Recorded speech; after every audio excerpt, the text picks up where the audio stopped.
Hello friends, आज के इस वीडियो में मैं आपको बताऊंगी कि एसएससी प्री में कैसे पास हो सकते हैं, अपने एग्ज़ाम में एक्स्ट्रा मार्क्स कैसे ला सकते हैं। कुछ ऐसे टिप्स आपको आज बताऊंगी। अब मैं आपको बताऊंगी कि कौन से ऐसे टॉपिक्स हैं जिनको आप थोड़ा ज़्यादा ध्यान देंगे तो आप पेपर में ज़्यादा मार्क्स ला सकते हैं। तो सबसे पहले हम बात करेंगे टाइम मैनेजमेंट के बारे में। फिर कमांड ओवर मैथ्स, मतलब कि मैथ्स आपकी कितनी अच्छी होनी चाहिए। फिर direct approach to the question, मतलब हमें किस तरह क्वेश्चन को अप्रोच करना है। फिर गेस वर्क हम नहीं करें, इस बारे में भी ध्यान रखना है। और कंसिस्टेंट स्टडीज़, जनरल अवेयरनेस और इंग्लिश दोनों के लिए। तो सबसे पहले हम बात करेंगे टाइम मैनेजमेंट की। इस एग्ज़ाम में आपको 100 क्वेश्चंस अटेम्प्ट करने होते हैं और आपको टाइम दिया जाता है सिर्फ 60 मिनट्स का, जो कि बहुत कम टाइम है। अगर आप बहुत ज़्यादा समय एक ही क्वेश्चन या एक ही सेक्शन में लगाएंगे तो आपका पेपर छूट सकता है, क्योंकि क्वेश्चन ज़्यादा हैं और आप 1 मिनट का टाइम भी नहीं ले सकते एक क्वेश्चन में। तो आपको स्ट्रैटेजिकली उस हिसाब से चलना होगा कि आप सारा पेपर अटेम्प्ट कर पाएँ और सारे क्वेश्चंस को कर पाएँ। तो इसके लिए ज़रूरी है कि पेपर के हम टाइम ना वेस्ट करें, और टेबल्स जैसे बेसिक चीज़ें या बेसिक फॉर्मूलेज जो हमें याद होंगे, तो पेपर के टाइम हमारा टाइम कम वेस्ट होगा, हमें कैलकुलेशन में कम टाइम लगेगा और हम आंसर जल्दी निकाल पाएंगे। एक तरीका ये भी है कि जब आपको पेपर मिलता है तो पहले आप पूरा पेपर पढ़ें, क्वेश्चंस पढ़ें, और जिनका आंसर आपको श्योर शॉट मालूम है वो उसी वक्त अटेम्प्ट कर लें। और जिन क्वेश्चंस में आपको डाउट है या आपको लग रहा है कि ये थोड़ा टाइम ज़्यादा लगाएंगे, तो आप वो क्वेश्चंस वहीं छोड़ दें, पहले पूरा पेपर अटेम्प्ट कर लें। फिर जब आपके पास टाइम बचता है तो आप उस क्वेश्चंस को जिसमें आपको डाउट था या जो टाइम टेकिंग क्वेश्चंस थे वो अटेम्प्ट करें, उससे आपका पेपर छूटेगा नहीं। नेक्स्ट बहुत इम्पॉर्टेंट चीज़ है जो सीक्वेंस जिसमें आप पेपर को अटेम्प्ट करेंगे, क्योंकि अगर आपने पहले मैथ्स अटेम्प्ट कर लिया तो आपका बहुत सारा समय मैथ्स के क्वेश्चन को सॉल्व करने में लग जाएगा, और हो सकता है कि बाकी जो 3 सेक्शंस हैं, इंग्लिश, जनरल अवेयरनेस और रीजनिंग में आप उतना समय नहीं दे पाएँ और आपके कुछ क्वेश्चंस छूट जाएँ। तो आपको अपना सीक्वेंस जो है बहुत केयरफुली डिसाइड करना पड़ेगा। अकॉर्डिंग टू मी, अगर आप पहले इंग्लिश अटेम्प्ट करेंगे तो आपका टाइम उसमें कम जाएगा, क्योंकि उसमें डायरेक्ट क्वेश्चंस होते हैं। अगर आपको आंसर पता है तो आप आराम से उस वक्त पढ़ के उसे टिक कर सकते हैं, उसमें कुछ ज़्यादा सोचना नहीं है और ना ही उसमें आपको कुछ कैलकुलेट करना है। उसी तरह से जनरल अवेयरनेस का है कि अगर आपने वो चीज़ पढ़ी हुई है, आपको आंसर पता है, तो आप कर सकते हैं, उसमें बहुत आपको सोचने की ज़रूरत नहीं है। बट अगर आप बात करें रीजनिंग और मैथ्स का सेक्शन की, तो वो थोड़ा ज़्यादा टाइम लगाता है, क्योंकि आपको रीजनिंग में भी थोड़ा सॉल्व करने की ज़रूरत पड़ती है और मैथ्स में भी सॉल्व करने की ज़रूरत पड़ती है। तो ये दोनों सेक्शंस अगर आप इंग्लिश और जनरल अवेयरनेस की बात करेंगे तो आपके इंग्लिश और जनरल अवेयरनेस के कोई क्वेश्चन छूटेंगे नहीं।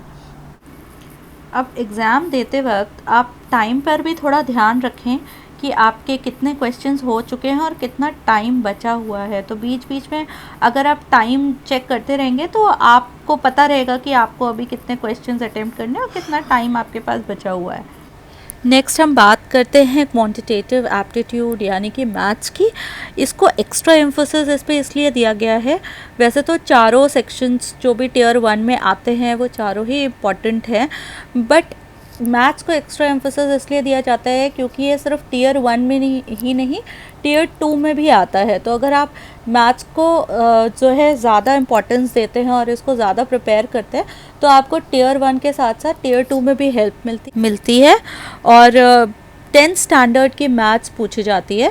तो अगर आपका टेंथ में मैथ्स सब्जेक्ट रहा हो या नहीं भी रहा हो, तो आप एग्ज़ाम के लिए स्पेशली आप 10th लेवल की आराम से मैथ्स प्रिपेयर कर सकते हैं, क्योंकि बेसिक मैथ्स पूछी जाती है, बहुत हायर लेवल ऑफ मैथ्स नहीं है।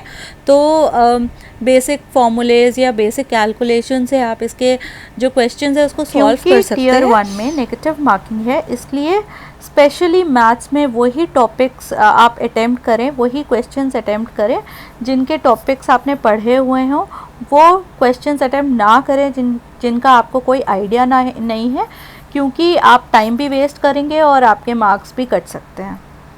अब हम बात करते हैं कि हमें क्वेश्चन को किस तरह अप्रोच करना है। तो मैं आपको बता दूं कि टियर 1 में जो क्वेश्चंस होते हैं वो मोस्टली डायरेक्ट क्वेश्चंस होते हैं। डायरेक्ट क्वेश्चंस का मतलब है कि जो क्वेश्चन है वो डायरेक्टली आपसे पूछेगा कि क्या, क्यों, कैसे, और फिर आपको ऑप्शंस दे देगा।